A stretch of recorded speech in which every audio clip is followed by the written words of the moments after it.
Hey everyone, Dr. Ashley here. Welcome back to the channel. Today's topic of conversation is going to be pickleball and ways that you can help yourself stay healthy on and off the court. Alright, so I have to admit, I'm a newbie to the pickleball game, but we hosted a pickleball tournament recently, and the one thing that I learned is that people always have little niggles popping up over time. So that is what gave me this great idea to do this video for you. However, before I keep going, make sure you hit that subscribe button, and if you're enjoying our content, share the channel with your friends. Now, from what I learned, pickleball players take it pretty intensely, no matter what level they're at. So when it comes to preparing your body, you need to make sure that you're ready to do what you're asking it to do. Pickleball requires acceleration, deceleration, change of direction, coordination, and a bunch of different muscle contractions that can really take a toll on your body if you're not prepared. So what I'm about to go over are a few things. Number one, making sure that you get a proper warm-up routine. In number two, making sure that you're wearing the appropriate shoe wear. Number three, making sure that you don't play through too much discomfort. And number four, I'm gonna go over several exercises that will help you best prepare your body for what you're going to do on the pickleball court. A lot of people think that a warm-up is as simple as standing still and stretching a muscle. However, research actually shows that doing something like a static stretch, such as a quad stretch standing still, may actually impede your performance over time. What we're going to go over here is a short little dynamic warm-up, a warm-up that's going to get your full body activated and actually get you well prepared to play pickleball. So let's dive right in. We don't recommend sitting still and just stretching before you play pickleball. This is a great sequence to start with, so jog, side shuffle, back pedal, and side shuffle around the court 2 to 3 times. You should then go into a dynamic warm-up. These are some things I recommend doing in order to help get your body warm, starting with walking lunges and followed by hamstring swoops.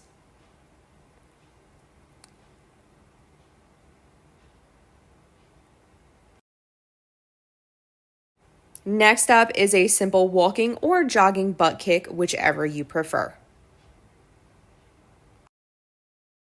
You can then go into a walking quad stretch with a reach, really elongating the entire front of your body.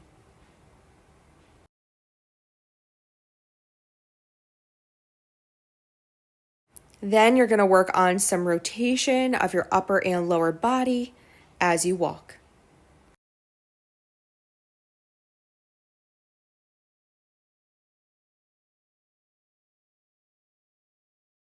We can't forget to warm up the shoulders, so the next few things are all shoulders. These are bear hugs, followed by field goals.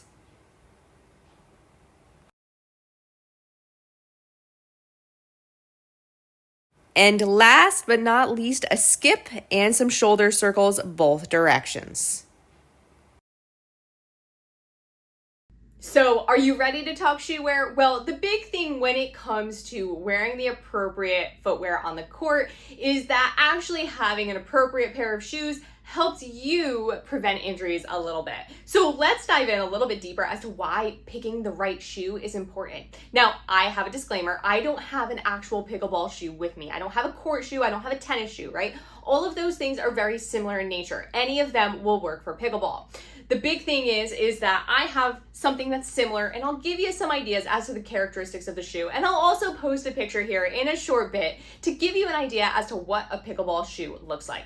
Now, let's go over why you shouldn't necessarily wear a normal running shoe on the court, right? So here's my shoe, right? So this is the Brooks Glycerin, and what you can see here is, I want you to notice, from the heel to toe, what do you see? There's a slant here, right? That's called heel toe drop. We also have stack height, and the other thing that we look for in a normal running shoe is kind of the heel counter and the heel cup. Now, the one thing with a pickleball shoe, right, that I don't necessarily have in the shoe that I'm going to show you is that there's more stability built into the sides of a pickleball shoe to help with the stability, especially as you're changing direction and doing different things. This shoe doesn't necessarily have that. Running shoes are meant to really run in one direction, and that's forward and backwards, right? So you're not necessarily always trying to pivot or kind of move in a side-to-side motion. And especially with these kind of taller heels, and some shoes actually stick out to the side more, right? So if I look here, you can see that the bottom of the shoe actually sticks out a little bit more. That gives you a little bit of a,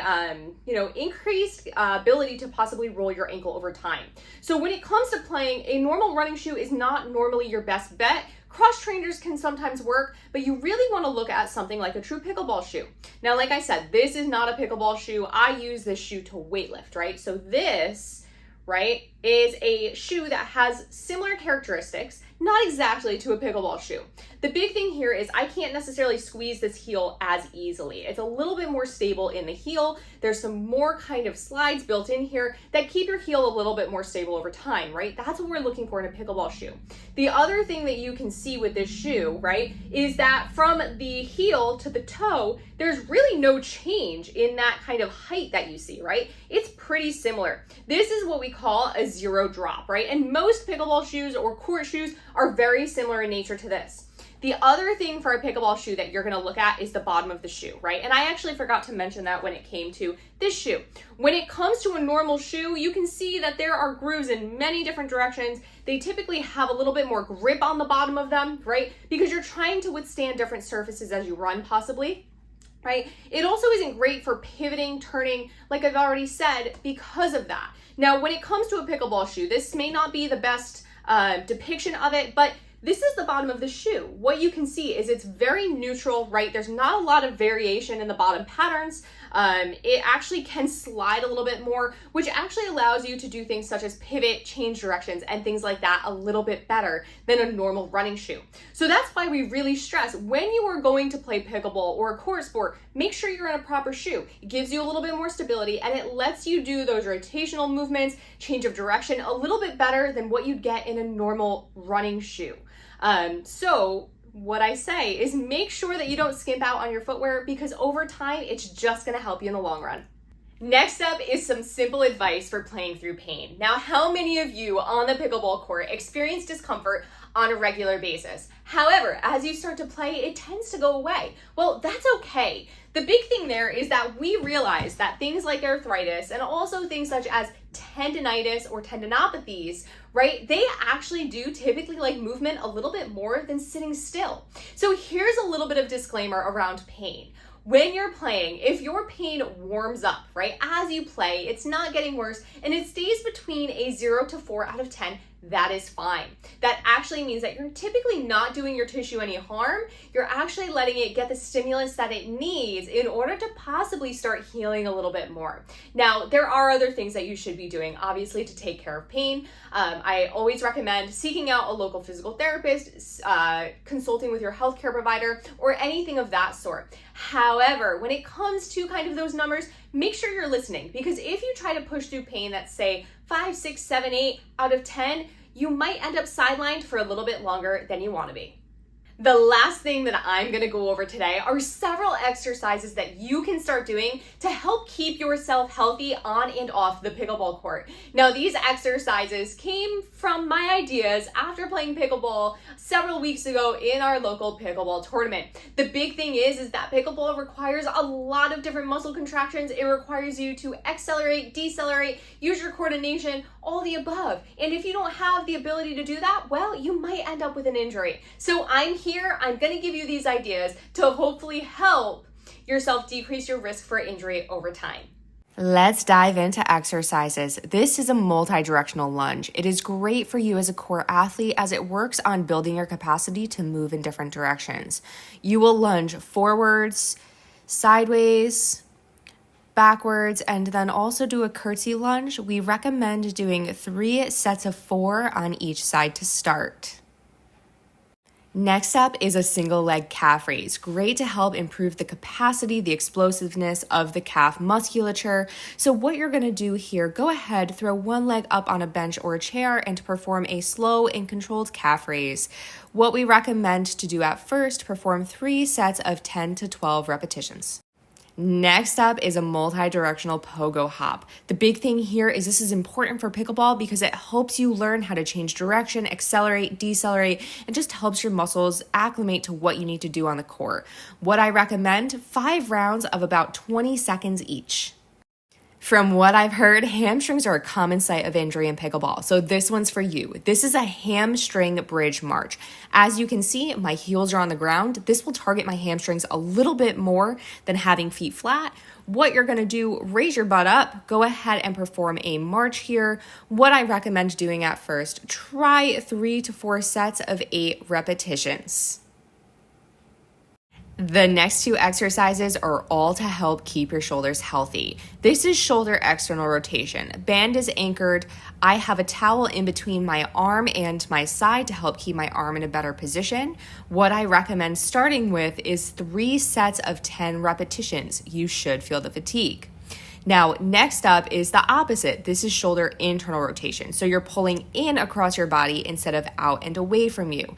Same thing here. Go ahead, try to perform 3 sets of 10 repetitions to start. Your shoulders will thank you as you continue to play pickleball. These next 2 exercises are to help keep your forearms healthy. I'm sure you don't want to hear the word tennis elbow or even golfer's elbow that often pop up during racket sports. This is forearm flexion. You'll go ahead, rest your forearm on your leg. You could rest it on a table, and you'll go ahead and curl your wrist up towards you. Now, the next one, all you do is turn your arm over and you're gonna perform a wrist extension exercise. This exercise is specifically targeted for tennis elbow. What I recommend, 3 to 4 sets of 8 to 10 repetitions each. It's important to train muscles that help you with lateral movements, especially on the pickleball court. So here is a lateral walk and a squat. I've combined 2 things because I figured it might just help you save some time. Go ahead, throw a band around your feet, or you could throw a small looped band around your knees.